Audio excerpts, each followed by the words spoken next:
యోగాతో బరువు తగ్గడం సులభం కేవలం 21 రోజుల్లో.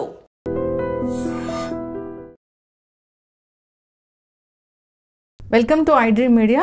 సో కాన్స్టిపేషన్ మలబద్ధకం సమస్య చాలా మంది ఇబ్బంది పెడుతూ ఉంటుంది.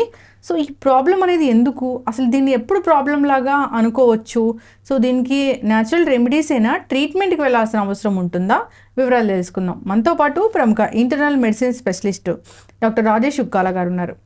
డాక్టర్ గారు నమస్తే అండి. నమస్తే డాక్టర్ గారు, కాన్స్టిపేషన్ ప్రాబ్లము నిజంగానే 60 ఏళ్ళ వాళ్ళలో అప్పుడు ఉండేది, కానీ కాన్స్టిపేషన్ చిన్నపిల్లల నుంచి కూడా ఉంటుంది. వీళ్ళకి కాన్స్టిపేషను అని వాళ్ళు ఎప్పుడు ఫీల్ అవ్వాలి డాక్టర్ గారు? సో కాన్స్టిపేషన్ బై డెఫినేషన్ ఏంటంటే పాసింగ్ హార్డ్ స్టూల్స్ అని అందరు అనుకుంటారు. అలా కాదు. Reduced frequency of stools less than 3 times in a week వెళ్తే కాన్స్టిపేషన్ కింద కేటగరైజ్ అవుతుంది.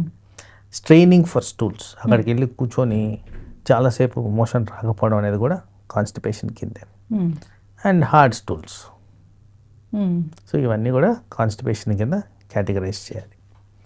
ఇక్కడ మేజర్గా మీరు అన్నట్టు ఈ మలబద్ధకం అనేది పెద్ద సోషల్ స్టిగ్మా. ఎవ్వరు చెప్పరు. ఒక డాక్టర్గా నేను ప్రాక్టీస్లో గమనించేది, నేను ఒత్తిడి చేసి అడిగితే తప్ప పేషెంట్ ద్వారా చాలా తక్కువ సార్లు నాకు ఈ ప్రాబ్లం ఉందని వస్తుంది. దాంట్లో నేను గమనించింది, మేబీ నేను కరెక్ట్ రాంగ్ స్టాటిస్టికల్గా చూస్తే విమెన్లో ఎక్కువ ఉంది constipation as compared to men. Analyse చేసి చూస్తే విమెన్ తక్కువ వాటర్ తాగుతారు అనిపిస్తుంది, especially working class, because of facilities వల్ల తక్కువ తాగుతారు. అయితే దాన్ని చాలామంది చెప్పే విధానంలో మాకు గ్యాస్ ట్రబుల్ ఉంది, లేకపోతే హీట్ చేసింది, ఇలాంటి పదాలు ఎక్కువగా వాడుతుంటారు. కానీ వాస్తవానికి దానికి మేజర్ కారణం మలబద్ధకం. సో మలబద్ధకాన్ని నివారించుకోవాలంటే ఫస్ట్ మనం చేయాల్సింది ఏంటంటే, అందరికీ అర్థం అవ్వాల్సిన పాయింట్, వాటర్ ప్రాపర్గా తాగాలి. ఎప్పుడైతే వాటర్ కంటెంట్ ప్రాపర్గా బాడీలో ఉంటుందో మోషన్లో కూడా వాటర్ కంటెంట్ పెరుగుతుంది. అప్పుడు సాఫ్ట్ స్టూల్స్ వచ్చేదానికి ఛాన్స్ ఉంది. తర్వాత అట్ ద సేమ్ టైం డైట్లో ఎక్కువగా ఫైబర్ కంటెంట్ ఉండేటట్టు, beet vegetables or fruits, fibre శాతం ఎక్కువ ఉండేటట్టు ఆ డైట్ని ప్లాన్ చేసుకోవాలి. తర్వాత తరచుగా అందరికీ తెలియని అంశం ఏంటంటే, బాడీ ఎంత యాక్టివ్గా ఉంటుందో జీర్ణాశయం కదిలిక అంత బెటర్గా ఉంటుంది. ఎక్కువసేపు పడుకొని ఉంటే మలబద్ధకం వచ్చేదానికి ఛాన్సెస్ ఎక్కువ.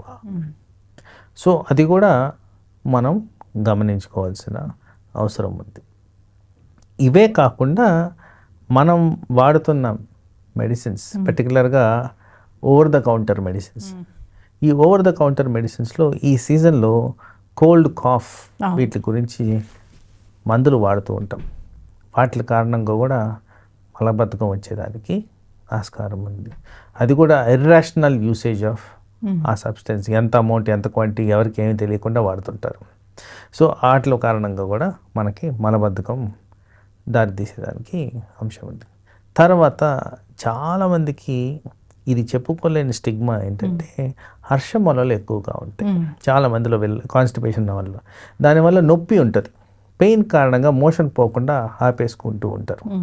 ఆ కారణంగా కూడా హార్డ్ స్టూల్స్ ఎక్కువగా పాస్ చేయడం వల్ల ఇది ఒక విషస్ సైకిల్ కింద తయారవుతూ ఈ గ్యాస్ట్రిక్ ట్రబుల్ అనేది ప్రజెంటేషన్ ఎక్కువగా గమనిస్తాం. వాస్తవానికి అది మలబద్ధకానికి యాక్చువల్లీ మెయిన్ ఫ్యాక్టర్ అక్కడ. డాక్టర్ గారు, ఇప్పుడు కాన్స్టిపేషన్ ఇష్యూ ఉంది అంటే వాళ్ళకి ఎలాంటి అనారోగ్య సమస్యలు వస్తాయి దీనివల్ల? సో జనరల్గా ఎక్కువ శాతం కాన్స్టిపేషన్తో వచ్చేవి కడుపులో నొప్పి, లోయర్ అబ్డామిన్ విపరీతమైన నొప్పి, పర్టికులర్గా మోషన్ పోవాల్సిన టైంలో ఆ హార్డ్ స్టూల్స్ ఫ్రీగా పాస్ కానందుకు ఇంటెస్టైన్స్ మీద బాగా ఒత్తిడి వచ్చి నొప్పి వస్తుంది. తర్వాత ఎప్పుడైతే ఫ్లో ఆఫ్ మోషన్ ఆగిపోద్దో బ్యాక్ ఫ్లో అనేది ఎక్కువ స్టార్ట్ అవుతుంది. సో బ్యాక్ ఫ్లో స్టార్ట్ అయితే గ్యాస్ ట్రబుల్, రీఫ్లెక్స్ డిసీజ్, కడుపులో ఉబ్బరం, అబ్డామినల్ బ్లోటింగ్, ఇలాంటివన్నీ కూడా ఎక్కువగా గమనిస్తూ ఉంటాం. తరచుగా పర్టికులర్లీ విమెన్లో నేను గమనించేది ఈ మలబద్ధకం కారణంగా యూరినరీ ట్రాక్ట్ ఇన్ఫెక్షన్స్ చాలా ఫ్రీక్వెంట్గా గమనిస్తాం. ఎందుకు వస్తుంది డాక్టర్? ఎందుకంటే ఇవి బాడీలో ఈ 2 పైపులు ఒకటి వెనక ఒకటి ఉంటాయి. సో ఈ మోషన్ కారణంగా ఇది నిండిపోయిన దానివల్ల దాని మీద ఒత్తిడి వచ్చి యూరిన్ ఫ్రీ ఫ్లో లేకుండా దాని కారణంగా ఇన్ఫెక్షన్ వచ్చేదానికి ఆస్కారం ఉంది. విమెన్ అనాటమీలో ఈ ప్యాసేజ్ ఆఫ్ పైప్ చాలా షార్ట్గా ఉంటుంది. ఈజీ కంటామినేషన్, ఈజీగా ఈ ఆర్గానిజం గ్రో అయ్యేదానికి ఛాన్స్ ఉంది. కాబట్టి వీళ్ళల్లో ఫ్రీక్వెంట్గా యూరినరీ ఇన్ఫెక్షన్ తరచుగా గమనిస్తూనే ఉంటాం. ఓకే, క్యాన్సర్స్ కూడా వస్తాయా? అంటే క్రానిక్ కండిషన్స్, ఇప్పుడు ఈ మలబద్ధకంలో ఫిషర్ నానో అంటాం, ఫిషర్స్ అంటాం, ఫిస్టులాస్ అంటాం. ఇలాంటివి వచ్చినప్పుడు క్రానిక్ ఇరిటేషన్స్ వల్ల కొన్నిసార్లు రేర్గా క్యాన్సర్లకు కూడా దారితీసే విధంగా క్రానిక్ ఇరిటేషన్ వల్ల వచ్చేదానికి ఛాన్స్ ఉంది. ఇప్పుడు కాన్స్టిపేషన్ ఉందని అది ఒక ప్రాబ్లం అనుకొని డాక్టర్ దగ్గరికి వెళ్ళాలా, లేదంటే ఏదైనా ఒక ట్యాబ్లెట్ వేసుకొని లేదా హోమ్ రెమెడీస్ పాటిస్తే సరిపోతుందా? మంచి క్వశ్చన్ అడిగారు. ఎందుకంటే ఫస్ట్ ఆఫ్ ఆల్ ఎక్కువ శాతం బయటకు వచ్చి చెప్పుకోలేదు, అది నేను గమనించింది ప్రాక్టీస్లో. రెండోది రూట్ కాజ్ అనాలిసిస్. ఈ రూట్ కాజ్ అనాలిసిస్లో నేను చెప్పినట్టు సింపుల్గా వాటరు, ఫైబర్ కంటెంట్ తీసుకుంటే ఇది క్లియర్ అవుద్ది, కాస్త వాకింగ్ అవి చేస్తే ఇది క్లియర్ అవుతుంది. మరి ఇలాంటివి చేయడానికి కష్టం ఏంటి? తర్వాత unnecessary medicine, over the counter medicine ఏమీ తెలియకుండా తీసుకోవడం వల్ల కూడా ఈ కాన్స్టిపేషన్కి దారితీస్తుంది. అలాగే పెయిన్ మెడిసిన్స్తో కూడా కొన్ని రకాల పెయిన్ మెడిసిన్స్తో కూడా కాన్స్టిపేషన్ వచ్చేదానికి ఛాన్స్ ఉంది.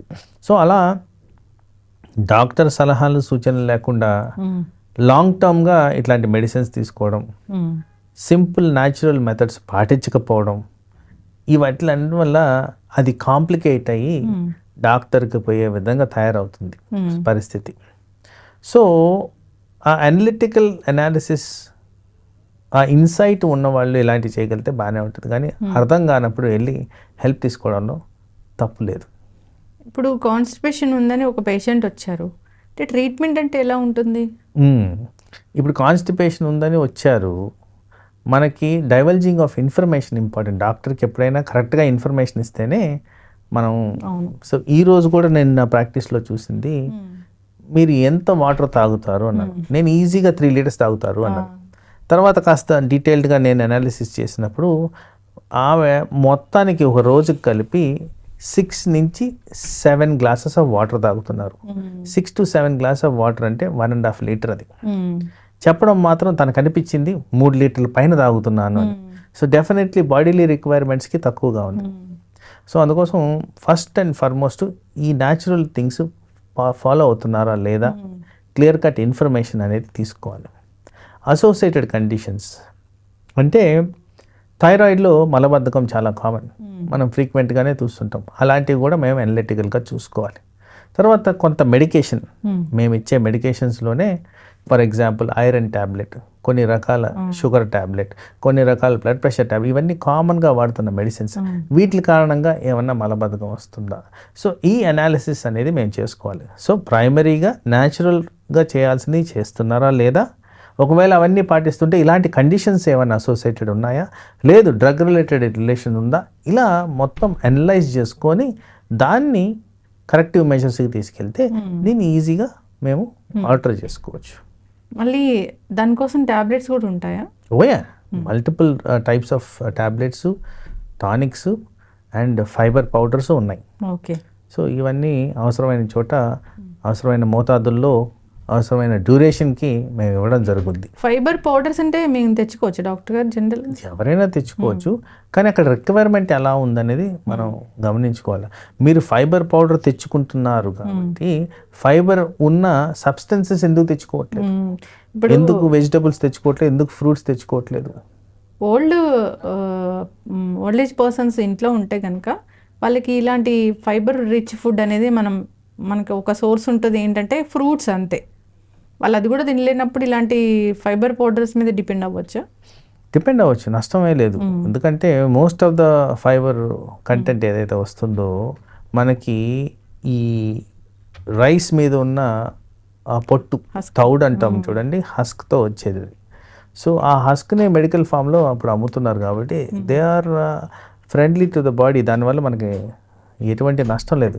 కానీ అంత దూరం వెళ్ళాల్సిన అవసరం లేదు కదా, న్యాచురల్గా వస్తున్నాయి కదా, అవి సార్ట్అవుట్ చేసుకుంటే సరిపోతుంది. అంటే మెయిన్ మనకి సోర్స్ ఏముంటుంది ఫైబర్ రిచ్ ఫుడ్స్లో అంటే వెజిటబుల్స్, ఫ్రూట్స్, అంతే. ఈ రెండు రిచ్ సోర్సెస్. అలాగే నట్స్లో కూడా ఫైబర్ ఉంటుంది, అది కూడా మనం తీసుకోవచ్చు. నట్స్ అని చెప్తారు కదా డాక్టర్ గారు, ఇప్పుడు ఎక్కడ చూసినా నట్స్ తినే అది ఎక్కువైపోయింది. నిజంగానే అంత హెల్ప్ చేస్తాయా అవి? నిజంగానే అంత హెల్ప్ చేస్తాయంటే అవి అంటే ఇప్పుడు ఏమవుతుందంటే ఊబకాయం అనేది ఎక్కువగా ఉంటుంది, దానికి కార్బోహైడ్రేట్ ఫ్యాట్స్ సూటబుల్ కావు, ఉండేది ప్రోటీన్ ఒకటే. సో ప్రోటీన్ తీసుకుంటే మనకి ఊబకాయం తగ్గిస్తుంది, పోషకాహారాల విలువలు ఎక్కువగా దీంట్లో ఉన్నాయి కాబట్టి వీటిని పెంచుతుంది. సో చాలా మటుకు బాడీని హెల్తీ హ్యాబిట్స్ సైడ్ తీసుకెళ్తుంది కాబట్టి ఆ నట్స్ అవేర్నెస్ బాగా వచ్చింది. నట్స్ అండ్ సీడ్స్ కూడా బాగా వాడచ్చు, డెఫినెట్గా వాడచ్చు. ఓకే, చక్కటి ఇన్ఫర్మేషన్ డాక్టర్ గారు, చాలా చక్కగా చెప్పారు. ఈ కాన్స్టిపేషన్ ప్రాబ్లము చాలా మందిని ఇబ్బంది పెడుతూ ఉంటుంది. అంటే రూట్ కాజ్ కూడా దానికి ఉంటుంది, దాన్ని బట్టి ట్రీట్మెంట్ అనేది ఉంటుంది. లేదా మన ఆహారపు అలవాట్లు, మనకి అసలు కొంచెం కూడా ఫిజికల్ యాక్టివిటీ లేకపోవడము, వాటర్ కన్సంప్షన్ కూడా సరిగా లేకపోవడం, ఇవన్నీ కూడా మ్యాటర్ అవుతాయి. కాబట్టి అన్నీ కూడా ఒకసారి చెక్ చేసుకోవాలని కోరుకుందాం. ఇబ్బంది పడుతున్న వాళ్ళు బిడియం లేకుండా డాక్టర్ని సంప్రదిస్తే కనుక ఖచ్చితమైన ట్రీట్మెంట్ అనేది ఉంటుంది. చక్కటి ఇన్ఫర్మేషన్ డాక్టర్ గారు, ఫాలో అవ్వాలని కోరుకుందాం. ధన్యవాదాలు. నమస్తే. And for more videos, Please subscribe to iDream. Please subscribe to iDream. Please subscribe iDreams. And please subscribe to iDream. For more videos, subscribe to iDream. please like, share and subscribe to the channel. Congratulations, iDream. Subscribe to iDream. Subscribe to iDream. So subscribe to iDream Media.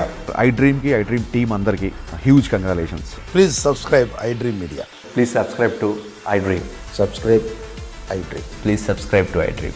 iDream అంటే నా కళల channel subscribe చేసుకున్న నోరు తిరుగుతలేదు, మీరైతే గంట గుర్తు కొట్టండి. For more such videos, please subscribe to iDream. Subscribe to iDream. Please subscribe to iDream. Please subscribe iDream Media. Please do subscribe to iDream. Please subscribe to iDream Media. For best entertainment and information, please subscribe iDream. And don't forget to subscribe to iDream.